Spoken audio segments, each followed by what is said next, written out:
Les appareils photo des smartphones sont de plus en plus performants. Il n'est pas étonnant de voir que de nombreuses personnes se débarrassent de leur vieil appareil photo pour utiliser les smartphones en tant que tels. Certains même l'utilisent dans des productions professionnelles, mais des fois, les capteurs de ces derniers ne remplissent pas parfaitement la tâche, d'où le recours à certains systèmes d'accessoires. S'agit-il d'un système dont les photographes mobiles ne peuvent se passer? C'est ce que nous allons découvrir dans cette vidéo.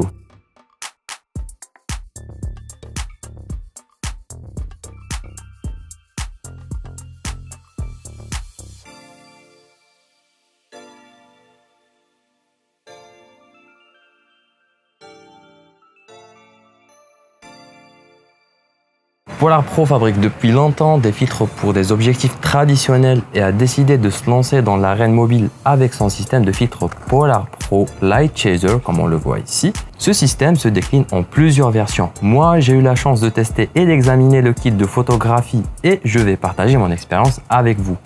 Le Light Chaser Pro est un système modulaire composé d'un étui adapté à votre modèle de téléphone sur le site. Sinon, j'ai pris pour mon cas celui de l'iPhone 12 Pro Max. Nous avons aussi dans le kit une poignée réglable qui possède également une prise comme trépied, vous voyez ici, et une série de filtres disponibles individuellement ou dans le cadre d'un ensemble Light Chaser. Le kit essentiel ne comprend que l'étui et la poignée et ils sont utiles en soi. Le kit photographie ajoute un filtre polarisant circulaire. Le kit cinéma remplace le polarisant circulaire par un filtre ND variable de 3 à 5 diaphragmes et certains revendeurs proposent un kit visionnaire qui comprend les deux. Il existe deux autres filtres que vous pouvez acheter individuellement, les filtres ND8 et ND64 à densité fixe. Je ne vais pas vous parler d'eux, mais plutôt du filtre ND variable souvent utilisé par les cinéastes utilisant un téléphone portable qui souhaite ralentir la vitesse d'obturation pour obtenir des vidéos plus fluides en pleine lumière. La qualité de fabrication du système de filtre Polar Pro Light Chaser est très bonne. L'étui lui-même est agréable à tenir en main et présente une texture agréable. Le dos de l'étui est solide et devrait résister aux fortes chutes normalement. Je ne l'ai pas encore fait tomber et j'en ai pas l'intention même. L'étui est incroyablement ajusté. Il a fallu un certain effort pour que je le mette sur mon iPhone 12 Pro Max. L'enlever s'est avéré être un défi aussi. Et comme point positif, vous savez que votre téléphone ne va pas glisser hors de l'étui comme il pourrait le faire dans un étui banal. Mais il faut espérer que vous n'aurez pas besoin de sortir votre téléphone de l'étui souvent. Le support des filtres est légèrement surélevé par rapport à l'arrière de l'étui. Vous constaterez qu'il est construit dans le même plastique dur que le dos de l'étui, ce qui signifie qu'il devrait être assez solide et durable. J'apprécie le fait que le support soit légèrement surélevé. Cela signifie que les lentilles situées à l'arrière du téléphone ne peuvent pas facilement entrer en contact avec toutes les surfaces sur lesquelles vous posez le téléphone. La poignée et le fermoir en métal qui ouvre et ferme le support sont solides aussi. Par contre, j'ai rencontré un petit problème avec les deux écrous ou emplacements où se vissent les trépieds dans la poignée. Ils sont pas assez profonds et laissent parfois un certain jeu ou instabilité du téléphone. Mais bon, ça dépend des trépieds aussi. Je voulais pointer le doigt aussi sur le manque d'emplacement dans le grip pour maintenir le smartphone à la verticale pour les YouTube Shorts ou les TikTok ou réels, Instagram, etc. Le filtre lui-même est plutôt agréable au toucher. L'anneau en aluminium qui entoure le filtre est excellent et ajoute une touche d'élégance avec la couleur dorée. L'étui et le couvercle en caoutchouc qui peuvent être utilisés pour protéger le verre sont également exceptionnels. Puis il m'a fallu quelques essais pour l'emboîter dans son emplacement. C'était un casse-tête au début.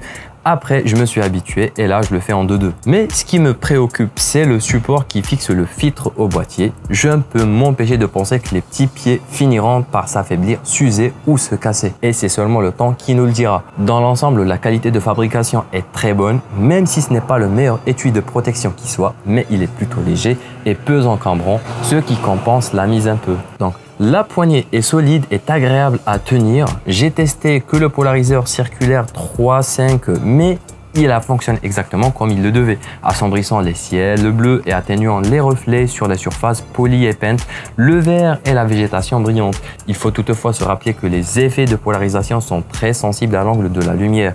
Ainsi, avec l'objectif grand angle par défaut d'un téléphone portable, vous risquez de voir des changements de profondeur peu naturels dans le ciel bleu. Sinon, ce filtre fonctionne parfaitement. Il se fixe solidement et il est facile à tourner. Compte tenu de sa petite taille, il est de grande qualité. Je vous laisse voir un petit montage vidéo que j'ai fait grâce au Light Chaser. quand j'étais en Italie et j'attends vos commentaires et vos avis sur la vidéo, les résultats et si vous le trouvez nécessaire ou pas pour vos réalisations. Sans oublier de smasher le pouce bleu pour me soutenir et pour les nouveaux, abonnez-vous et activez la cloche pour regarder mes prochaines vidéos. D'ailleurs, j'invite les fans de vidéographie à m'envoyer leurs vidéos. Je choisirai les 3 meilleurs et je publie leurs vidéos en soumettant leurs coordonnées professionnelles pour les soutenir. Je compte sur vous. Ah, c'est vrai, vous pouvez me contacter par mail ou sur Instagram. Sinon, vous mettez dans les commentaires #SmartChoice et votre Instagram et je vous contacterai directement. Allez, libérez votre imagination.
Bon, je reviens au sujet et je donne mon verdict. Le Polar Pro Light Chaser et ses filtres sont un peu chers pour les effets désirés, mais ils constituent un pas en avant par rapport aux accessoires typiques des smartphones, tant en termes de qualité que d'ambition. Il s'adresse aux photographes et vidéastes qui prennent leurs appareils photo et leur travail au sérieux et il est bon de voir des accessoires bien faits pour ce public. Sinon, la prise en main est très ferme et agréable, surtout avec le grip qui se positionne où vous voulez, selon la taille de vos mains et ce que vous voulez filmer ou photographier. Deuxième point que j'apprécie, c'est la présence de 2 emplacements ou 2 entrées pour les trépieds ou lumière. Le filtre est d'une superbe qualité ergonomique et se règle facilement pour le changement de diaphragme de polarisation de 3 à 5 mm.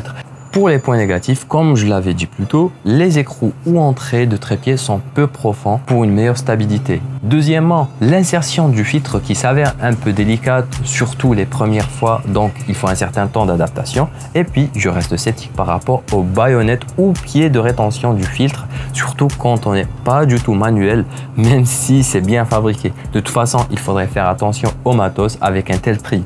Certes, il y a quelques défauts, mais cela n'empêche pas le fait qu'il n'existe actuellement aucun produit de qualité du Polar Pro Light Chaser et de ses filtres pour les créateurs de contenu sérieux sur smartphone. Voilà, c'était tout pour aujourd'hui. J'espère que la vidéo vous aura été utile. Sur ce, je vous dis, faites le bon choix avec Smart Choice. Peace!